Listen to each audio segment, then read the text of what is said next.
আমরা এখানে দেখব ল্যাসো টুল। ল্যাসো টুল হচ্ছে আপনি ফ্রি হ্যান্ডলি কলামের মতো যেখানে সিলেক্ট করবেন, এভাবে যেখানে অঙ্কন করবেন সেভাবেই এটা সিলেক্টেড হবে। ঘুরাই জুড়ে যদি আপনি সিলেক্ট করতে চান, এই শেষ বিন্দুতে এসে আবার জয়েন করাই দেবে। এরপর আপনি যদি এখানে মাইনাস করতে চান বাড়তি অংশগুলো, এভাবে মাইনাস করতে পারবেন। এভাবে যদি মাইনাস করতে চান মাইনাস করতে পারবেন, সেমভাবে আপনি মাইনাস করতে পারবেন।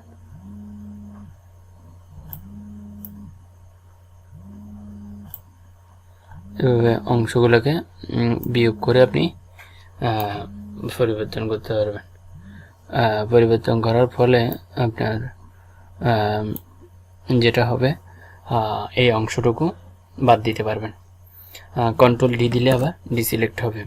দেন polygonal tool. Polygonal tool that means আপনি আটার মতো যেখানে ক্লিক করবেন সেখানেই সিলেক্ট হবে। এখানে ক্লিক করতেছি, এখানে সিলেক্ট হচ্ছে, এখানে ক্লিক করতেছি, এখানে সিলেক্ট হচ্ছে, এখানে ক্লিক করতেছি, যেখানে আমি ক্লিক করব সেখানে সিলেক্ট হবে, না হলে এটা সোজা থাকবে।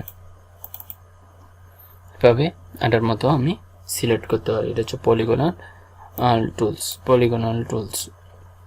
পলিগনাল টুলস মাধ্যমে সিলেক্ট করতে পারি এবং এখানে লেফট রাইট। আমরা দেখব এখন ইলিপস টুল।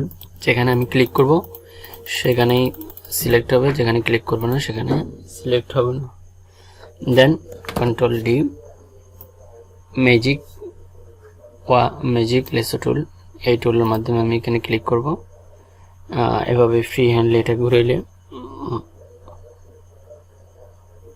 জাস্ট এটার উপর দিয়ে আমি একটা ক্লিক করে এরপর উপর দিয়ে নিচ্ছি। নেওয়ার ফলে আমার ও যেখানে ট্রেস করতে পারছে সেখান থেকেই আমাকে সিলেক্ট হচ্ছে। এভাবে করে আমি যদি ঘুরে নিয়ে যাই,